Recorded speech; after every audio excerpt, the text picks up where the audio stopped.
Très bon début de semaine à toutes et à tous et merci de votre fidélité à SICA et au Journal de l'économie. C'est parti avec le sommaire. L'économie africaine confirme sa reprise. C'est grâce à la dynamique menée par le Nigeria, l'Afrique du Sud et l'Angola.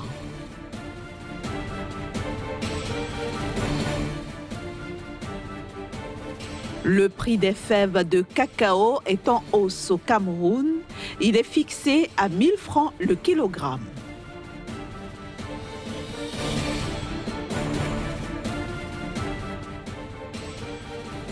Enfin, la Chine va mettre à la disposition de l'Angola 2 milliards de dollars pour des projets d'infrastructure.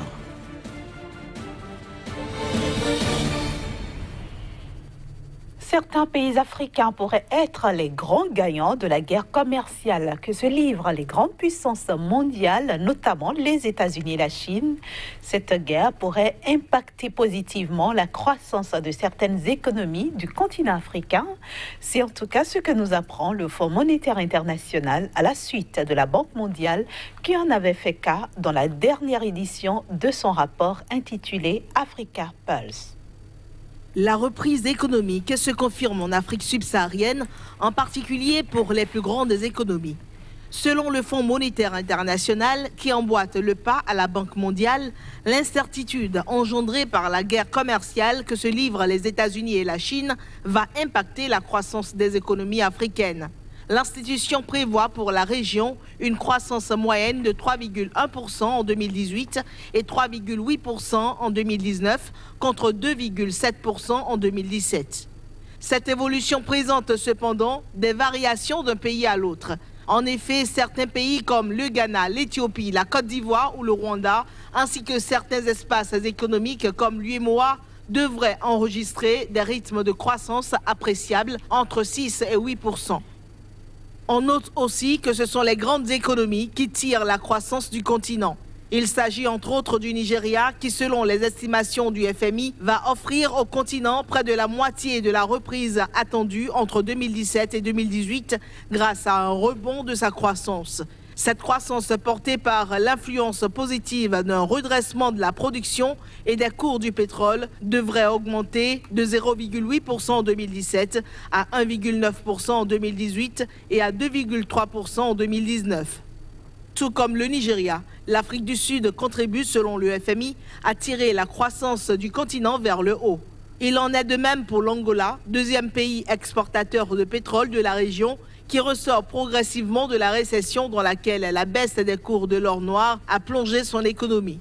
Pour 2018, le pays devrait certes enregistrer une contraction de 0,1% du PIB réel, mais elle est moins accentuée que le taux négatif de moins 2,5% enregistré en 2017.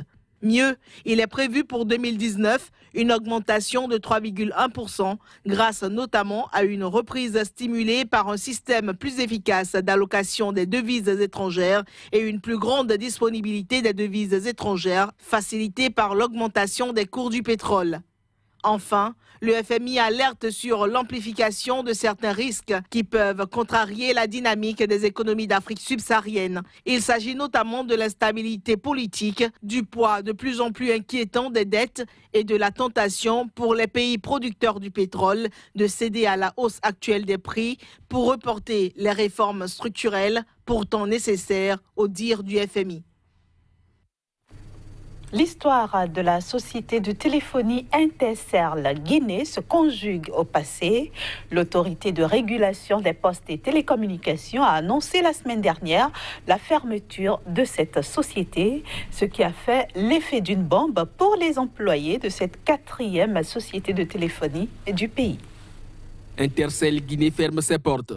Cette société de téléphonie arrivée en Guinée en 1993 sous l'appellation Télécell Guinée fait les frais de la concurrence, du manque d'investissement et de leadership rigoureux et ambitieux, avec une part de marché estimée à 1% en 2017 contre 2% en 2015. Cet opérateur, qui est le premier venu dans ce domaine en Guinée, se positionne aujourd'hui en quatrième et dernière position. La décision prise de lui faire mettre la clé sous le paillasson a été motivée, selon le ministère guinéen des Postes et Télécommunications et de l'économie numérique, par la situation préoccupante que traverse la société depuis l'obtention de sa licence en 2006 et qui s'est traduit au fil des années par un endettement persistant envers l'État, les opérateurs de téléphonie et autres prestataires de services, un manque d'investissement nécessaire à l'extension de son réseau 2G pour respecter les obligations contenues dans son cahier de charges. Il est aussi reproché à Intercell Guinée des résultats financiers négatifs déclarés chaque année, des pratiques frauduleuses dénoncées par les autres opérateurs, une réduction drastique de l'étendue de la couverture réseau et la dégradation de la qualité de service fourni, sans oublier des problèmes récurrents avec le personnel, source de forte tension sociale. Tout ceci a amené les autorités du pays à prendre les dispositions qui s'imposent pour mettre fin à une situation qui a un impact négatif sur le secteur des télécommunications. D'où la décision d'arrêter définitivement les opérations d'Intercell Guinée sur toute l'étendue du territoire et la commercialisation de l'ensemble des produits et services de télécommunications à compter du 9 octobre 2018, en accordant toutefois le maintien des communications des abonnés sur le réseau exclusivement pour une durée maximum de 30 jours. Le prix du kilogramme de cacao dans les bassins de production du Cameroun a repris la courbe ascendante. Ce prix a atteint de nouveau la barre de 1000 francs CFA contre 970 francs CFA au maximum depuis la dernière semaine de septembre. Le minimum versé aux producteurs est de 940 francs CFA. Avec cela, ces producteurs camerounais sont parmi les mieux rémunérés dans la filière cacaoyère africaine. En effet, les prix officiels fixés pour les producteurs du Ghana et de la Côte d'Ivoire, par exemple, sont respectivement de 850 et 750 francs le kilogramme de fèves. Et puis la production mondiale de café s'est chiffrée à 164,81 millions de sacs en 2017-2018. Cette estimation de l'Organisation internationale de café est en hausse d'environ 4% par rapport aux 158,56 millions de sacs précédemment annoncés.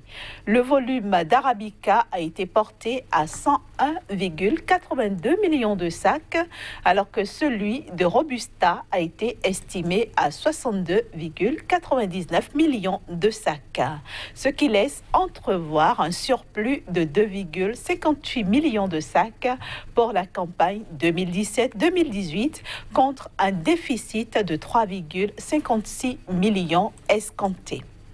Et puis, après le Bénin, le Burkina Faso et la Côte d'Ivoire, le Togo a choisi de relever les taxes prélevées sur les noix de cajou exportées. La décision est motivée par la hausse des prix de l'anacarde sur le marché international. Le Togo prélèvera désormais une taxe sur les noix de cajou exportées de son territoire. Le pays rejoint ainsi le Bénin, le Burkina Faso et la Côte d'Ivoire qui l'ont précédé dans cette décision. Une décision que les autorités du pays justifient par la hausse des prix de l'anacarde à l'international. En effet, les cours du cajou ont flambé sur les marchés internationaux ces dernières années, ce qui a provoqué un excès de compétitivité de l'anacarde provenant de l'Afrique de l'Ouest. Conséquence, l'industrie de transformation des noix de cajou peine à se développer en raison de la forte pression de la demande internationale. Par ailleurs, les autorités togolaises espèrent se servir des recettes fiscales qui seront mobilisées pour soutenir le développement de la filière cajou par les acteurs directs et donner un coup de pouce à la transformation locale plus porteuse de valeur ajoutée. Notons qu'au Togo, la production d'anacarde est estimée à 12 000 tonnes en 2017 et devrait franchir le cap des 15 000 tonnes, soit un peu moins de 9% de la production de l'Afrique de l'Ouest. Les exportations togolaises de noix de cajou brutes sont essentiellement destinées à l'Inde. Elles ont grimpé de 54% à 9 088 tonnes début 2018. Les exportations du Sénégal vers les pays membres de la CEDEAO ont augmenté de 10,4%. Elles sont passées de 465,2 milliards de francs en 2016 à 513,8 milliards en 2017. Ces exportations vers les pays membres de la CEDEAO ont représenté 82,1% des expéditions des produits sénégalais sur le continent africain en 2017. L'augmentation notée est notamment portée par la croissance des exportations vers la Gambie, plus 23,5%, le Mali, plus 13,9% et la Côte d'Ivoire, plus 2,5%. Le ciment hydraulique représente 21% des exportations, les poissons frais de mer, 13,6%, les bouillons, 12,3%, les produits pétroliers, 5,6% et enfin les cigarettes, 5,2%. Direction maintenant l'Angola. L'Angola qui va bénéficier d'un financement de 2 milliards de dollars de la Chine sous forme de lignes de crédit, selon la presse locale qui ne précise aucun détail sur les termes de l'accord. Ce financement devrait permettre au pays de mettre en place plusieurs projets d'infrastructures. La Chine met la main à la poche pour booster le développement des infrastructures en Angola. L'Empire du Milieu a concédé un financement de 2 milliards de dollars à Luanda sous forme d'une ligne de crédit. L'information est relayée par la presse locale qui ne donne aucun détail ni sur la durée de l'accord ni sur le taux d'intérêt appliqué. Cette presse précise cependant que ce financement devrait permettre au pays de mettre en place des projets infrastructurels. Il s'agit notamment de plusieurs usines dont certaines en construction devraient sortir de terre tandis que d'autres projets de construction devraient être lancés. Le financement intervient dans le cadre de la visite du président angolais en Chine quelques semaines après la tenue du sommet sur la coopération sino-africaine.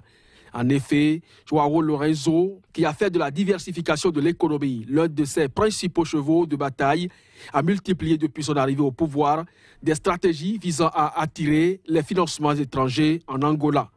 Selon certaines sources, près de 11 milliards de dollars de financement devraient être consentis au total par le gouvernement chinois à l'Angola en vue de financer environ 78 projets de développement dans le secteur infrastructurel. À noter que la dette angolaise envers la Chine s'élève à 23 milliards de dollars, ce qui augmente de plus en plus les inquiétudes des investisseurs par rapport à la viabilité de la dette du pays. Et voilà, ce sera tout pour ce numéro du Journal de l'économie que je vous remercie d'avoir suivi. Le prochain rendez-vous, c'est mercredi prochain. Soyez donc des nôtres.